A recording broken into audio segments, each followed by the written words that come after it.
Good morning mga kagala. So alam niyo na siguro kung nasaan tayo ngayon. Ito nga ay ang Avenue of Stars dito sa Victoria Harbor. At ito na nga ang huling araw natin dito sa Hong Kong. At hindi nga tayo binigo kasi maganda ang weather. At hopefully magtuloy-tuloy yan. So yan, nakikita nyo sa aking likuran. At bago yan, sa mga hindi pa nakasubscribe sa aking channel, i-subscribe nyo na po. At i-like and follow ang aking mga social media accounts. So ano pang gagawin? Tara na, sumama ka sa gala ko dito sa Hong Kong!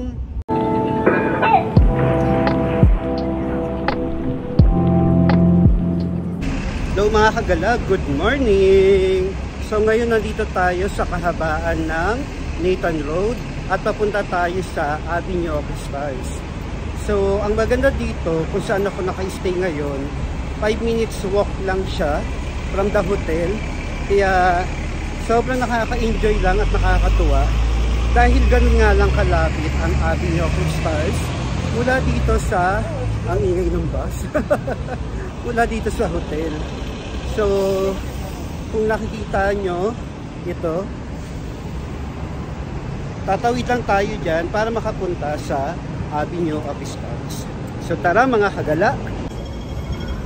Ngayon nga, tumatawid na tayo at makikita nyo yung mga magandang building na nandito.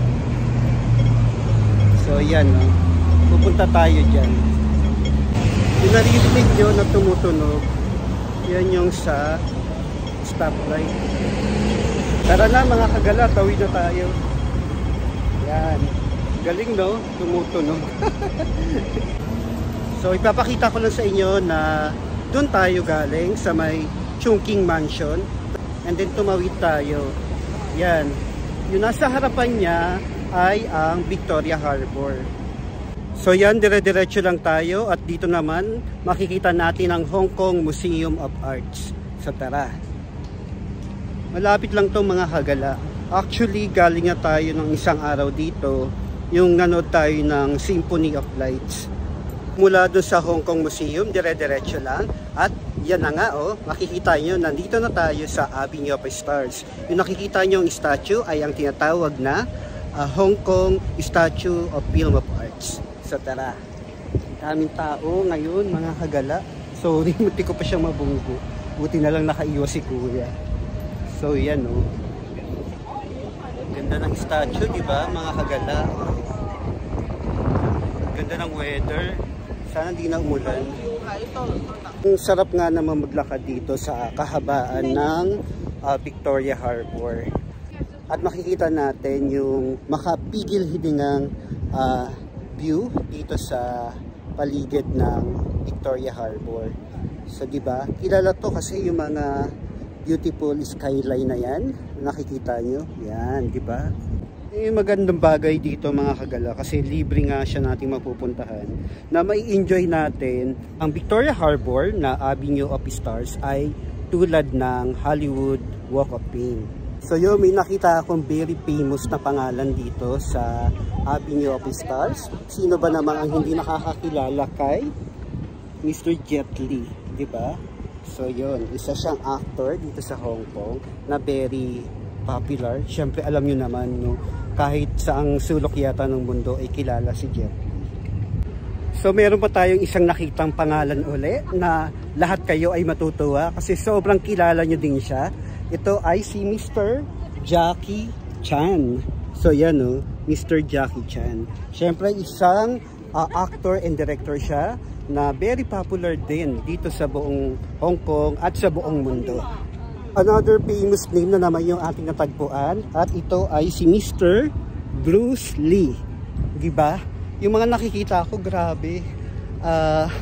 Panahon ko pa yata. Joke. Dahil sila lang yung talagang tumatak sa mga Pinoy na tulad natin na very familiar yung mga ginawa nilang movie na nagustuhan natin, syempre. At kanina pa nga ako lakad ng lakad, hinahanap ko yung Glenn Espartero. Baka naman Hong Kong. Sa mga director dyan, baka wala akong chance sa Philippines, baka nandito. So try lang natin hanapin. Pag try lang natin, baka nandito nagkamali silang ilagay.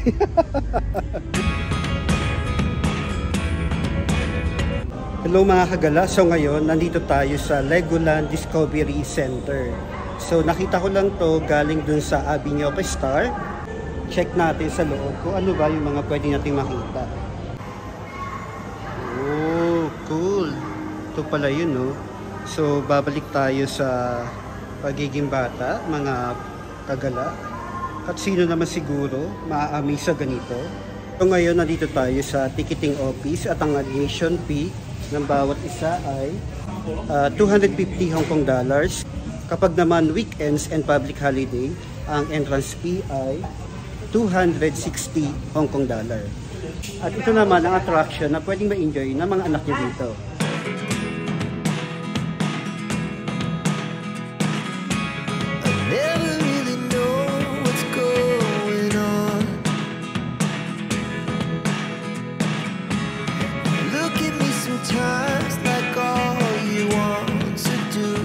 Hello mga kagala, so nakapag-check out na tayo. Ang check out kasi doon sa hotel na kung saan ako nag-stay ay 11:30 AM. Then after nun, nag-lunch na ako.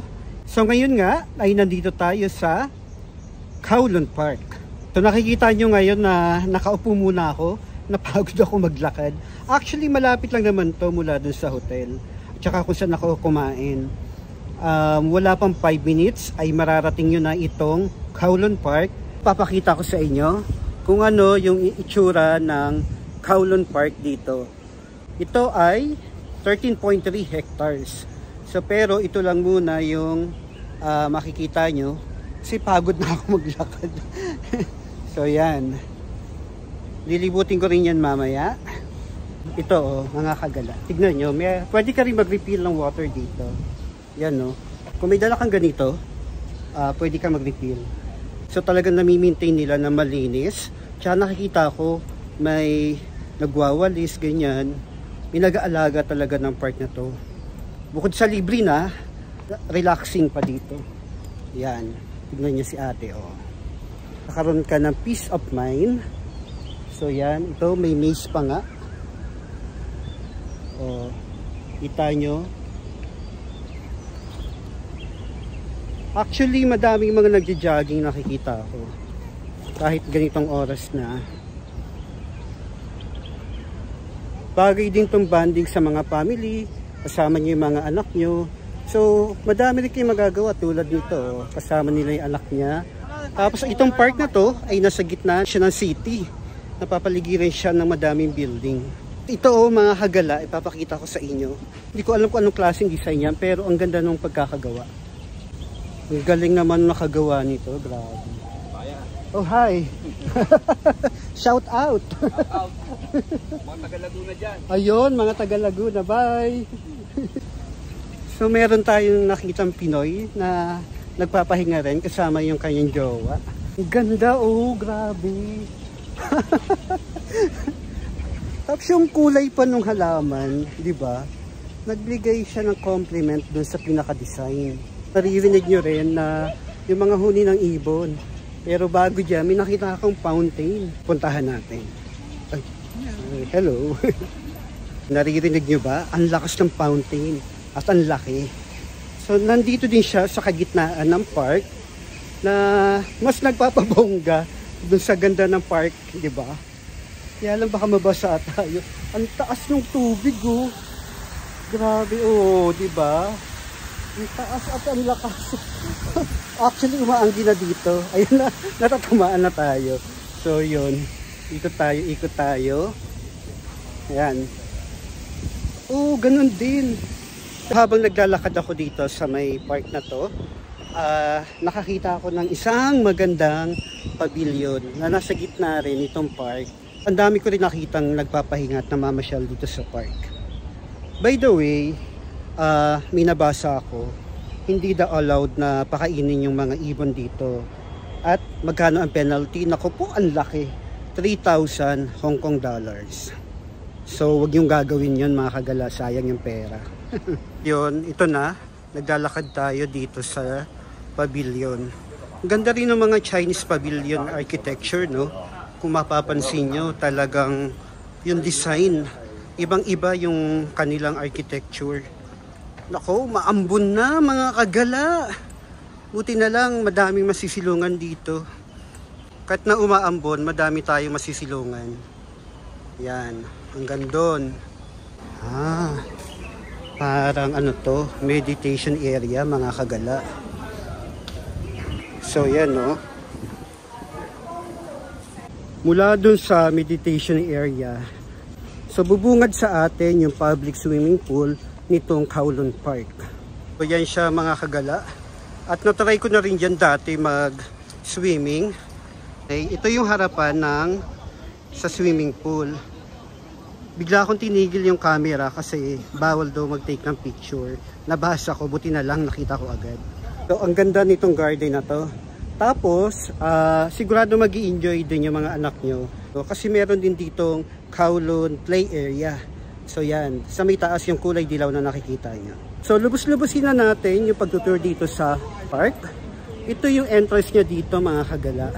So open siya mula 6:30 ng umaga until 10 PM. So ang normal rate niya mga kagala kung gusto nyo i-try ay 17 Hong Kong dollars kapag Monday to Friday. At kapag Saturday, Sunday, and holiday, ang normal rate ay 19 Hong Kong dollars. Yan mga kagala, dyan yung swimming pool. Pwede kang dumaan sa may gitna. At pagkababa mo, nandito na tayo sa Hong Kong Avenue of Comic Stars.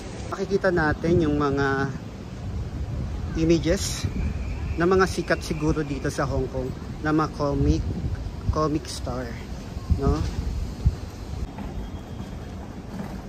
So yan mga kagala, ang dami nilang comic star. Oh, ito pa oh. Yan.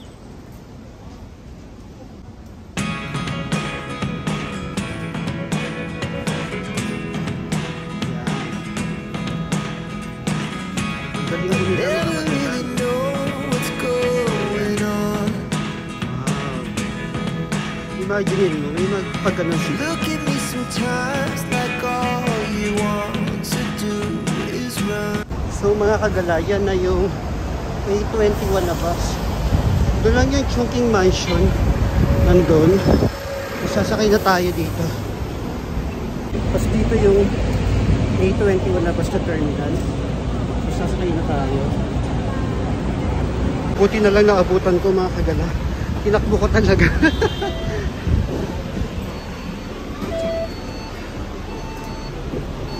So yan nakikita nyo, may lagayan ng mga luggage. Drive. So dito na tayo upo mga kagala. Drive. Kung nasa pangalawa tayo ng upuan, grabe yung pawis ko mga kagala. So ngayon nakalipat na tayo mga kagala. Kasi lumipat yun sa kabilang yung magkasama. Lumipat mo magkatabi sila. So yan, nasa harapan na tayo. Makikita na natin yung buong view papunta na airport.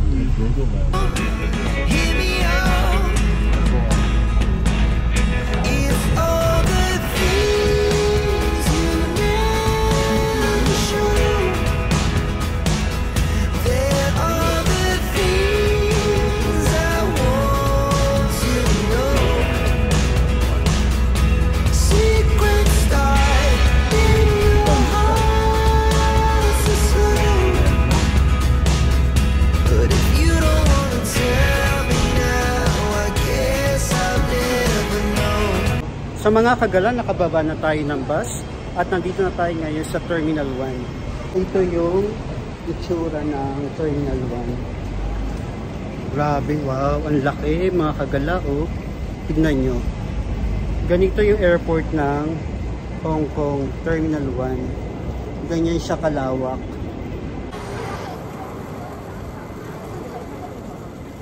Nandito na tayo sa boarding gate number 40. Sobrang laki pala ng Hong Kong Airport and ilang oras na lang nasa Manila na tayo at maraming salamat sa inyong lahat na nanood at sumuporta sa journey ko dito sa Hong Kong. At hanggang sa susunod na mga gala, samahan niyo akong lagi mga kagala. Bye!